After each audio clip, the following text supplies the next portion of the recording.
Hello, and welcome to season 2 of Fresh Perspective. Yes, season 2, no pressure, Mark. I know. This is how TV show hits.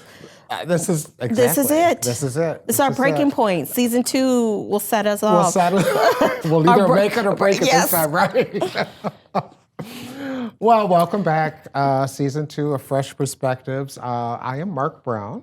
And I'm Amanda Thomas. And we're glad to be back and ready to roll for a second season. We have a lot planned for a second season, and I'm actually looking forward.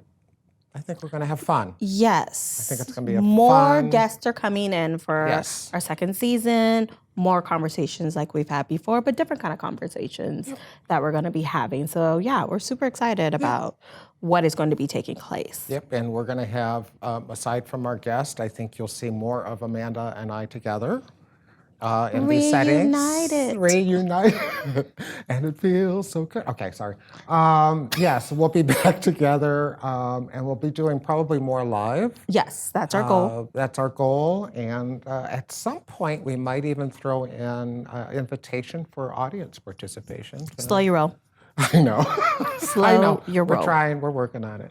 It takes a little while to get Amanda up and engaged, and she's engaged, but just getting her to This is a lot. say, yeah, Yes. exactly. This is a lot for her. So I guess one of the first things I wanted to share is our podcast was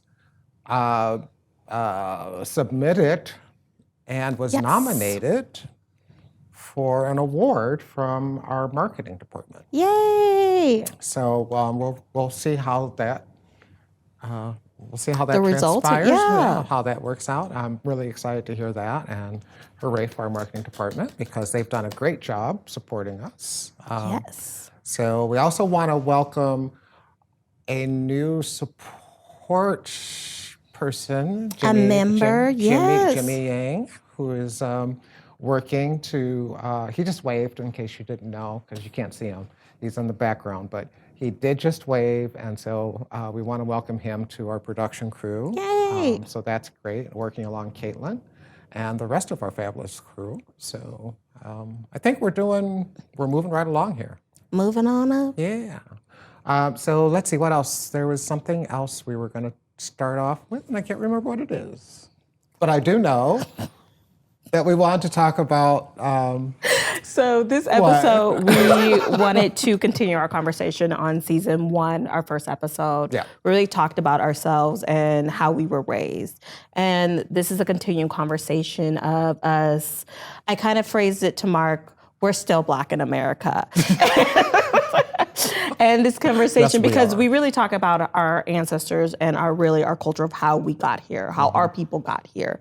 And this is a continuing conversation of how me and Mark were kind of raised a little bit, and the sayings and the cultural norms. And we kind of really realized that opening day kind of opened up some things that we unpacked, what we learned, and what we're still unpacking and unlearning from our childhood and that kind of stuff. Yeah. And so it's a continuing conversation from opening day in season 1, first episode, that we're having about what we're still our journey. Yeah, it's really about us and being Black, like you said, being Black in America, but how that experience has probably shaped us and really how we kind of experience the world around us, how we experience our working life.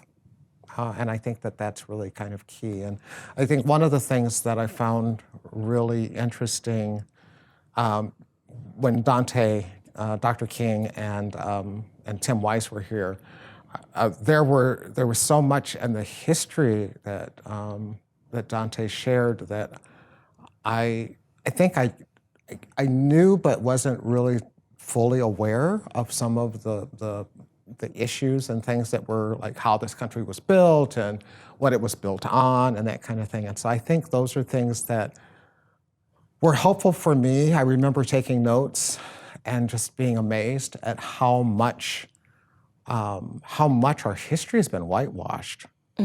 when we think about it. And I think the stories our great-grandparents told our grandparents that told our parents that are telling us now, right? It's validation. Yeah. Right? Yes, Like when I was listening to him, it was just validation every time. And for people who did not know, my mother was there that day on opening day. And so she was whispering in my ear the whole time, man, remember I told you these things. I'd be like, yes, mama, I remember you told me this thing. And kept repeating this, like, I told you you're Black in America. I needed you to realize that. And I remember having that, we did a Q&A with Dante King. Yes. And he answered, and Tim Wise, but Dante really answered that question of like, how we need to break out of that cycle, of that mindset of putting so much expectations on our community. You know, I was telling Mark, like, these sayings like, you're Black in America, you can be right or dead right in our, where I grew up. And so those things have kept me safe. Yeah. And I get where Dante is going. It's beautiful. I want to be, broken from these ideologies and these things that are straining me. But this is what keeps me alive and keeps me safe, in a sense of protection, And so expectations of America, when my mom says I'm Black in America, it grounds me of like, okay, I'm Black, the rules don't really apply the same way to me as other people. So I know how to navigate this system. It doesn't mean I hate the system. It doesn't mean I'm frustrated. That's not what my mother taught me. She gave me a realistic point of view of how this system works. Of how the system works, And that it will never treat me fair, and just realize that. Yeah, and I think there's, when we talked, when you and I were talking earlier, we talked about that expectation. And it's funny, I was sharing with one of our colleagues earlier today, it's like, I would love to come in one day and just, if I could come in and just say, I'm going to be mediocre for the rest of the week. But see, I can't do it. The problem is, and I got this amazing advice from a colleague, because I was going through my grad program while I was working, and she said, my mediocrity, so your mediocrity, is their best. Yeah. And but the point that I'm trying to make by saying that is, if I could just come in and be mediocre just for a week, the stress, I would probably have a lot less stress. I would be able to I could probably just relax a little bit, but I don't have that ability, because if I come in and I'm mediocre, it's not like everybody else. It's not like this. It's this. And mediocrity, when you're like this, is not possible. No. And I would add another layer to it. It's like how you show up and how you approach it. Yes. Right? Like we have to always be cognizant of our tone, our look, our behavior. It's always been policed. So when I got the keys to my car and got to drive in my mama's minivan, over there with the silver minivan, it was always before, listen, if you get pulled over, this is what you do. Do not, just because you think you're right, don't say anything more. Right. Because you can be right, but you can be dead. And we have seen the history of this. We've seen the trauma of this over and over and over and again. I mean, we've seen it with George Floyd. We've seen it with, Trayvon. We've seen all these people at the hands of other people who are police officers taking lives. So these sayings that people think, oh, those are back in the day. No, they're real, they're valid, they are. And the reason why parents are telling their Black children to do those things. And it still echoes in my head if I get pulled over, And it's very rare because I haven't got a ticket, but still, it's in my head immediately what to do. Yeah. It's funny because, as you say that, I got a speeding ticket about 3-4 months ago. Look at you. And wait, was it in Seattle? Yes. Okay, that makes sense. And, go ahead, Mark. But the other good thing, I say it's a good thing. The other thing is that it was a state officer, state patrol. Okay. So it felt a little better with that, to be honest with you. And it was very funny because I thought for sure that anytime I've only been pulled over like 3 times in my whole lifetime. So that's pretty good. That's really good, Mark. That's once a year for 20 years. Somebody will figure that math out.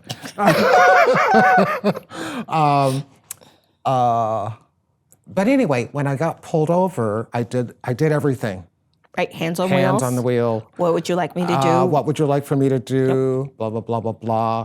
And I'm reaching to get my... Yes. And she's like, I said, okay, I'm going to go into my glove compartment because I believe that's where it is.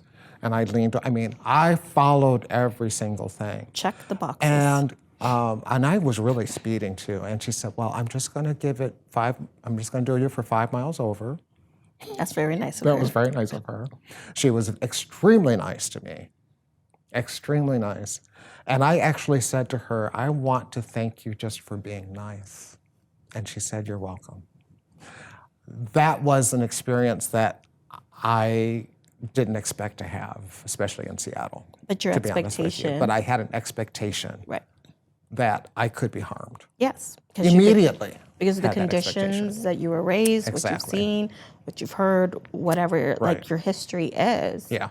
It has conditioned you into that mindset of like, I have to figure out how to go home. Yes. Whatever this officer needs me to do to comply, to go home, that is what I'm going to do to be safe. Exactly. Right? Exactly. Like, I get shocked when people are not anti-Black. I'm like, whoa. Well, that's the other thing. Right? Like, ooh, I didn't know you. Right. Like, whoa, okay. Yeah. This is, where have you been? Right. Where have you lived? Yes. What is your background? Right? Yeah, I was pretty much ready to ask her if she wanted to have breakfast. Wow. It was like she was really nice to me. But I think, going back to your point and what you were saying is I forgot you can be dead right. You can be right. Or you can be dead right. And so that goes back to that same kind of idea of, I could have argued, I had to get across, and I did say that to her. I said, I have to get across 4 lanes of traffic in order to, she says, yeah, but when you do that, you just have to slow down once you get over there. I'm like, yeah, you're right. And let's be clear, even if you comply, there still can cost you your life. That could still cost you your life. Right? Yeah. And so you have to realize, like, yes, the things that our parents have taught us through the years, and I'll especially say my parents have taught me over the years, those are the things that, like, yes, it could cost me into my life too, but looking at the percentages of what I've seen, it's looking pretty good. And the percentage ain't the best when it comes to life and that kind of stuff. And I think that sometimes plays in that mindset, right? When you show up to work, or when I show up to work, it took me a while to be natural. It took a long time for me to wear my natural curls. Yes. Because it's called unprofessional in some settings. Yes. I mean, we still, in some states, are fighting for the Crown Act of Black hair being unprofessional. But other people, let me say, white people can wear our hairstyles and be called profession or exotic and that. And it's okay. And that's okay. But it's not okay when we wear our natural styles and it's called, unprofessional. Unprofessional, yeah. It's funny because when we talked about that word, the unprofessional word, when we were interviewing Dante and Tim, and I shared a story about being told by a couple of HR women in a previous life that I was unprofessional. And if I don't mind, I'm just going to share a quick little story. When I was walking back to my office, there was a person oh, Jesus, Mark. who denied or tried to explain away the word by saying, oh, well, maybe they didn't mean that. Maybe, now this is somebody that sat through the whole day, okay? This is somebody who we're saying, listen to Black voices, understand the experience. This is something that, people need to do. White folks need to pay attention to our voices because God knows they've been squelched long enough. Boy, did that have me boiling mad. That my use of the word unprofessional was needing to be explained away for something else. So not validating. So not validating. And then I've noticed that a lot. It's just this justification. There's a justification. Of like, they had a bad day. Yeah. They didn't mean what they said to you. They didn't mean what they said to you. Right, but how are you going to tell me what the harm I feel? Right. And what my experience And my has experience. been. And the history that goes with my experience. Yeah. So let's not just say my experience, but Dante taught us that day of the history that goes and attached to this, of why Black people feel the way they feel when it comes to the healthcare system. Why people feel that way when it comes to higher education. Where is this coming from? Right. This is not a like, oh, you guys are tripping. Like, no, there's a history that comes with this. Right. There's an experience that go with it. We have data, statistics that back us. But then you look me in my face and say, I don't believe what you just said. I don't believe what you just said. But if I sticked a bunch of data in your face and hired a professional that we paid plenty of money, ain't mad that we paid plenty of money because they are great speakers, you listen to them. But you're not going to listen to your Black employees who are sitting here, standing with you every day in the trenches with you in this boat. And you're saying, nah, I don't believe you. I don't believe you.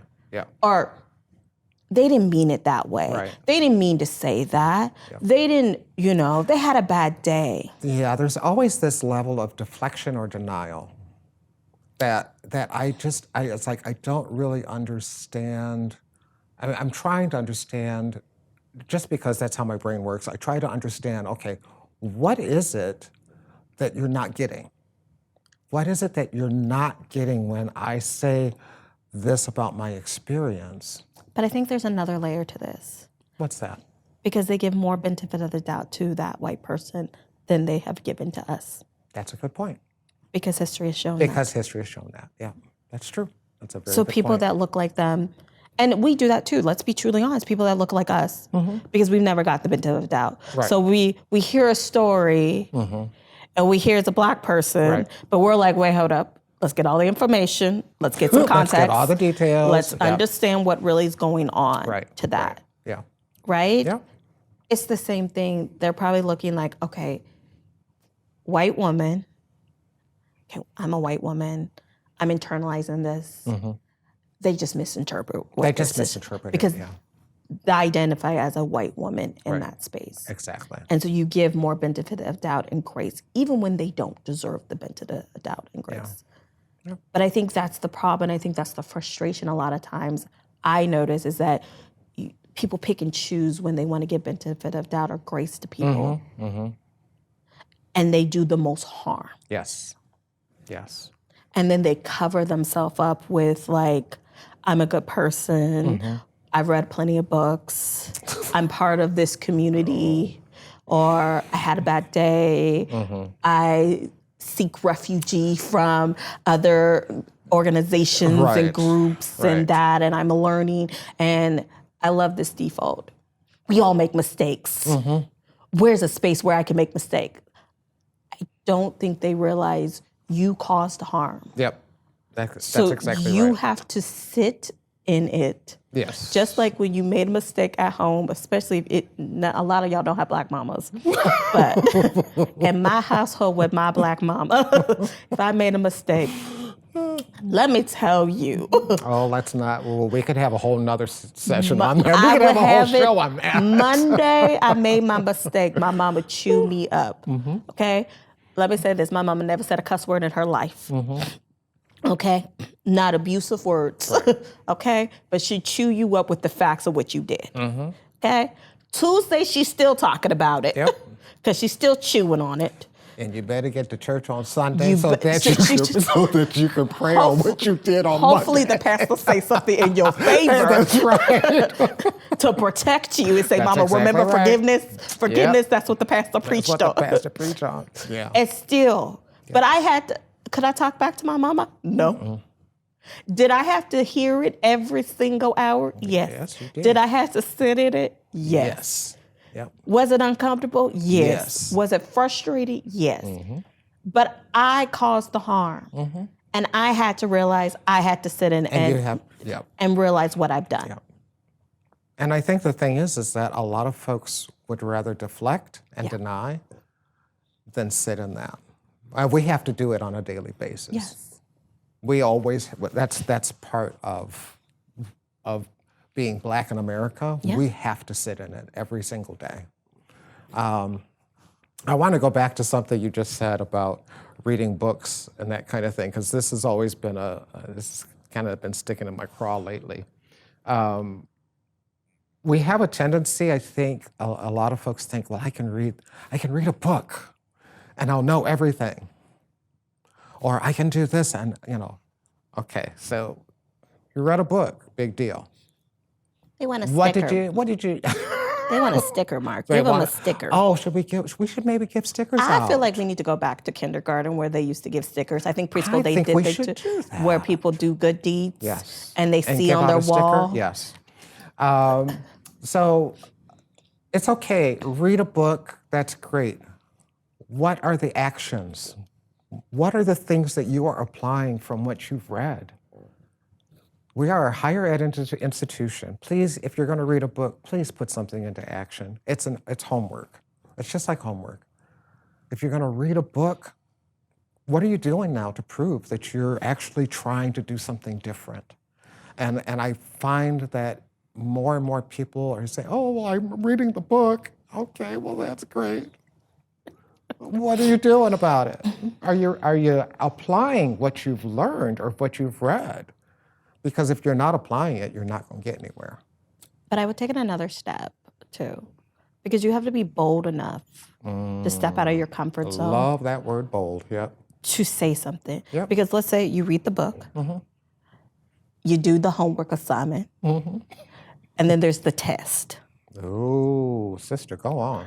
And this is a test that you pass or fail. There's no in between. Right. There's no in between. There's no right. no pass, no right. fail. This is really you get an life. A This is or life. an F. That's right. That's where right. it is. That's right. In this game. Yeah. So I think the part is that when people done all these beautiful reading, done these seminars, done these work, but not bold enough to say, this is not okay. Yeah. And I'm going to say this is not okay. And I'm going to be discomfort with this. I'm going to be bold enough.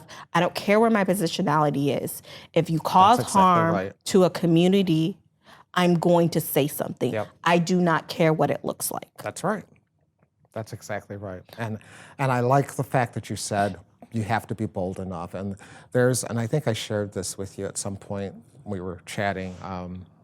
One of the people I follow on Instagram is, I forgot her name, but if you're ever interested in learning more about how to do the work and get out of the I read a book thing, but really start thinking about how you're going to do the work, there's a person I follow on Instagram, and it's called Why Is That Racist? I think that's the name of it. And she does these amazing things through Instagram, and she's got quite a following. And that's one of the things that she talks about is being bold, and it's about doing the work. Yeah. And it's about standing up and pushing back. Yeah, and the work looks differently. And the work looks different. And I think when people will say, and I've heard people say, like, what is the work? The work is, it may be you volunteering. It may be you showing up in places where you're uncomfortable. Yeah. It may be, in a sense, getting together with your other people that look just like you and getting them together and having conversations. And having a conversation. To say, we need to do better. Yep. It looks different for everyone. But if you are not bold enough to take a stand, then sit down. Then sit down. And stop saying that you are here. Take down your little, Black Lives Matter signs on wherever you put them at. Stop wearing your little Black Lives Matter shirts. Just stop being performative, because that's not helping us. That's not helping It's not anything. moving the needle. No. And to be truly honest, Black people know when you're fake. Remind me to give you a high five later. I'm just saying, we already know Right. when you're being When you're being we already performative. know when you're being genuine. Yep. We already know if this is out of your comfort zone and want to do better. That's We right. already know that. Yep. We've already observed you Yep. of your work. So really, at the end of the day, you can fool other people, but you can't fool a majority of Black people. That's it. Because we That's see exactly right through We it. see through it. And I think that part where people don't think we observe. Yeah. Yeah, and that to me, I think, is sad. That there's this feeling that maybe they can just pull the wool over our eyes, and that but we're not blind. And we've grown up with parents who have shared stories of their experiences, and I remember spending time with my grandfather and things that he would say. My parents, would share their experiences. I think I shared in our first episode. My father served in both World War II and Korea. When it came down to being able to buy a home, they would give him a loan for a Cadillac, but they would not give him a loan to buy property to build a house. So that was through the GI Bill. The GI Bill would have done that. So, you've got those kinds of things that happen and those stories that you grow up with. And let's face it, our parents, they worked hard. Yeah. And they had to. And they had to work around all of the racism and the gaslighting that happens. And so we're lucky to be where we are. I mean, we're blessed that we've gotten to where we are, but we have so much farther to go. Absolutely. I think we have what I can say my parent has accomplished, right? It's an honor, right? Yeah. I have always told people I am blessed to have my two parents that, they grew up with single parents basically. My father was the second Black crew chief at Seattle City Light. Right. He opened doors for many. He used to tell me stories where, white women got out of their car, called my dad the N-word and harassed him because he was doing his job. Yeah. And all he was trying to do is keep it safe. Yeah. And the police did nothing. Yeah. So it's those stories that you hear, and you hear them a lot in your family. Yes, you do. And you see them, and then you see statistics that go with it, and you're saying, okay, I feel validated. And I think hearing Dante King talk that day was like another validation that I felt our community needed to hear again. Yes. Because a lot of times, what I notice here, and a lot of our employees, they do feel gaslighted. They do feel like they're ignored, disrespected, and not validated. Yeah. And for people to hear Dante King and Tim Wise and still unvalidate you And still again. validate you, yeah. And it comes down to you don't see me as a human. Right. And I know I've been in some meetings where I keep repeating myself of we only want you to see our humanity. We always have to fight for our humanities. You always give us these scraps, these crumbs, and we always have to make something beautiful of it. And that has been our history. And I love Dante saying we don't want the crumbs anymore. Yep. But we take the crumbs always because we know that's all you're going to give us. That's all we're gonna do. And that's the expectation, no matter if you are this, power to the people, white person that really understands this work, we know you're gonna give us crumbs. To someone who, don't see color, we know you're gonna give us crumbs. Our expectation on both ends, you're going to give us crumbs no matter what. And not just from white America. We know that we are gonna get crumbs from other groups too, of people of color. That's true. We know this. Yep. So we're not shocked, we're not surprised when we take crumbs always.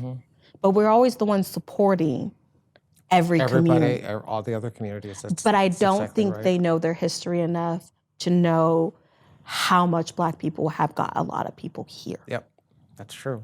That's true. And I think that for me at least, that's one of the lessons that I think we are starting to see a little bit more, even here on our campus with our other BIPOC groups, that I think we're starting to see I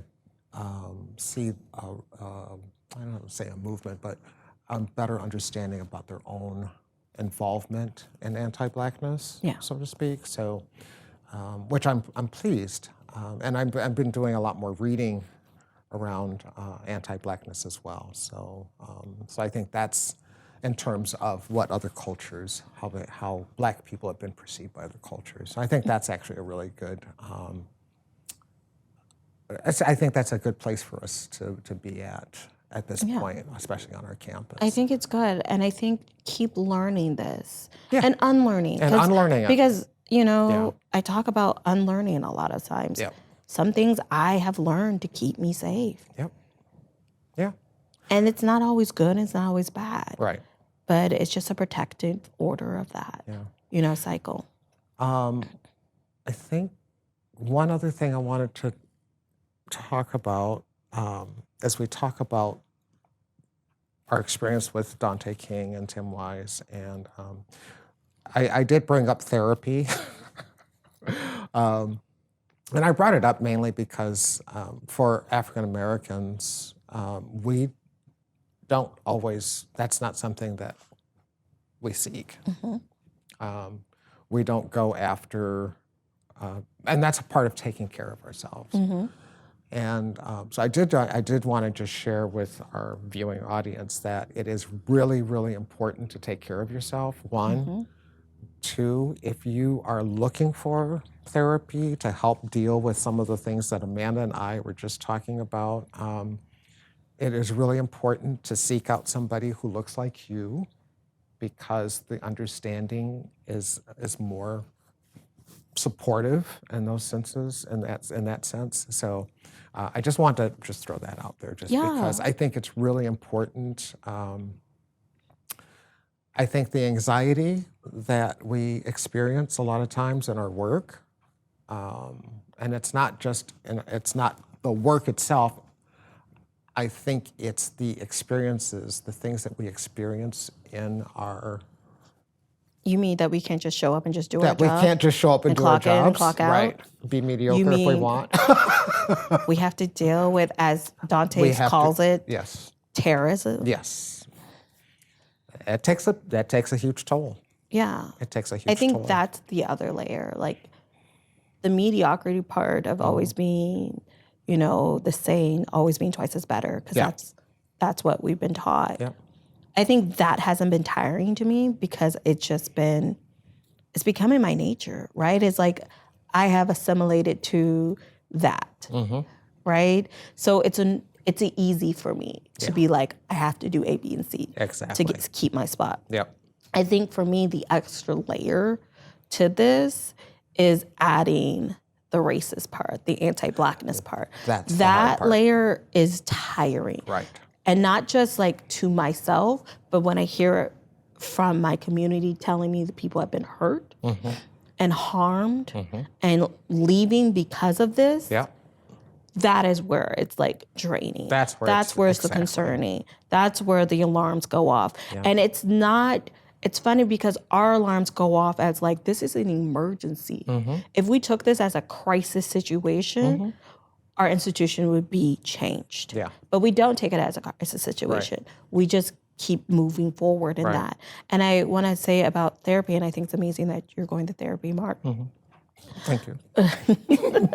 For me, I've always, I've been to therapy before, and it's been great for that season.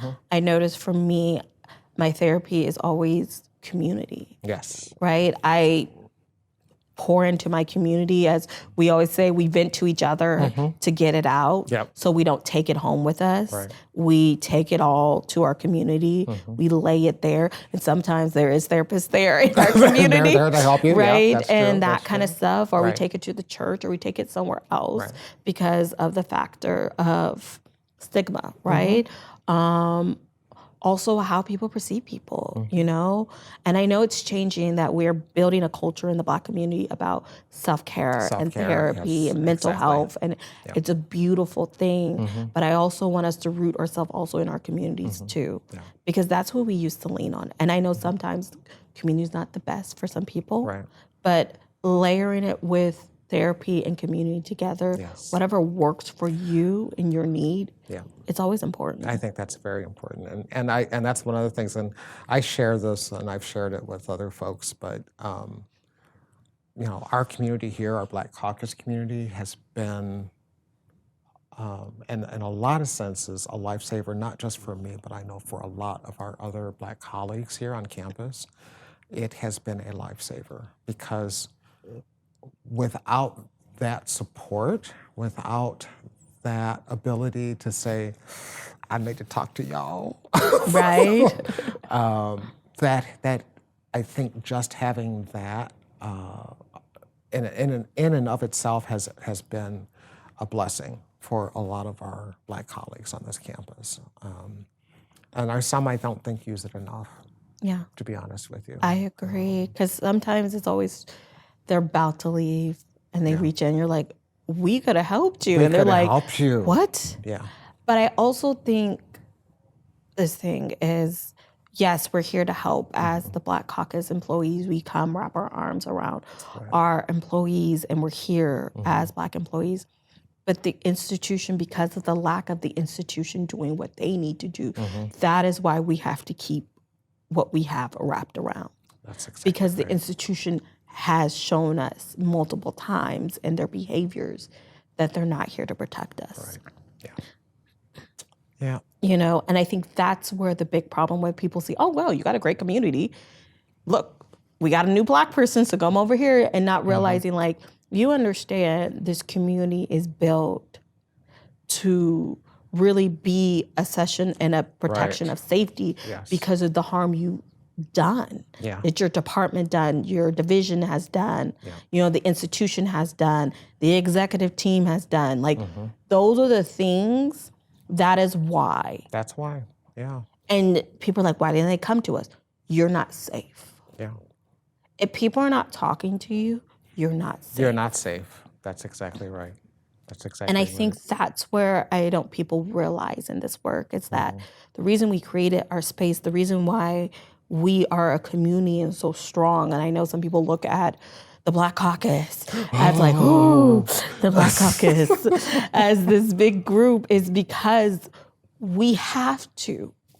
And we root for everybody else too. But yes, we root for ourselves. But if somebody else got something, another group, are we excited for you? Yeah, that's exactly right. And we're going to help you develop Hey, whatever. where do you need us where at you to need us support at us? to support. Yeah, You know? that's exactly right. But the reason we are this group is not because of like, oh, we want to be a social club. No, we came together, majority of it, because of tragedy. Our history as Black Caucus, informal, formal, is because of harm. It's because of harm. That's right. Our trauma is what's bonding us. And yes, we have similar cultures in our culture, right, as Black culture, but we came together because of trauma from this institution Yeah. Yeah. that keeps showing up. Yes. And the only time people hear us, the only time we get seats at tables, the only time we get conversations here at this institution is because of our trauma. That's a problem. And that is a problem. When you're cashing into our trauma is when you want to hear us. You're cashing in our trauma when you want to pay for speakers. You're cashing into our trauma when you want to come sit at the Black Caucus meeting table or try to talk to a Black employee. That is when you're cashing into our trauma. It's true. And that is the history here at Green River that has been repetitive. And that's the harm. And that's the harm. Yeah. Because you're not coming to me with joy. Right. You're not having me sit at the table and talk about amazing things that we're trying to do with the Emoja program. You're not coming at me at the table to talk about different things of, you know, Corlin's amazing voice. He's doing something amazing with that beautiful voice of his. Right. You're not coming to me with joy. Yeah. You're not coming with that. You're only coming in, you're a only problem. calling me because of you want to know about my trauma. And asking, what do you want me to do What with do you your what you want me to do with the trauma, trauma you caused? Yeah. Right? I know. You're right. You're right. Because that's the only time the 'Cause that's the institution only talks time to, that's talks to true. us. That's true. That's true. Yeah. We got a lot of work to do, Miss Amanda. There's no we. There's no we. No, I'm saying No. Well, let me take this back. Yeah. Let me start over. They got a lot of work to do. Thank you, Mark. I said we. Who's we? We? No. You got the wrong person. No. No, that's true. And I think, I think overall, my experiences here, for the most part, I've had a decent experience. I like I said, that unprofessional conversation I had, I did get an email early on in my. I remember that. Got that email and I was like, this is not a good way to start. I'm sorry, I just channeled Tam Shilabhatar there for a second. Yes, you did. We love you, Tam Tam. We love you, Tam Tam. I'm hoping, I think my biggest hope is that what we are doing here, and when I say we have work to do, what we do here with our podcast, that this is making a difference for someone. That there's someone out there who's saying, you know what, I'm one of those people that said, oh, I read this book. Maybe they're taking note and saying, okay, I need to put something into action. My hope is always that what you and I do with this podcast and what we do bringing other guests into this podcast is that we are making a difference for those people who are interested in making change and for those people who are interested in being and or doing something different than what they've always done. That's the work you and I are doing. I'm going to take your little hope. I'm going to hold on to it, Mark. Because I know about hope. Because you hold on to hope. I know about hope. You got that Obama hope, yes, we can, spirit. But I also know, what Dante said about hope. You switch up to Malcolm X real quickly. I've seen it. I've seen it real quickly. Yes, you have seen it. You've seen me get on Malcolm X. Yes. Okay, all right, well. I have gotten Malcolm X. Oh, you're right. Yeah, you do. But you look good, Mark, when you do it. Thank you. Okay? Thank you. I think with me, I'm not hopeful. Yeah. I'm not hopeful in those people anymore. And when I say those people, because you know how people say those people, I want to clarify. Mm-hmm. The people who have always shown up to places and done nothing. I'm not hopeful for you.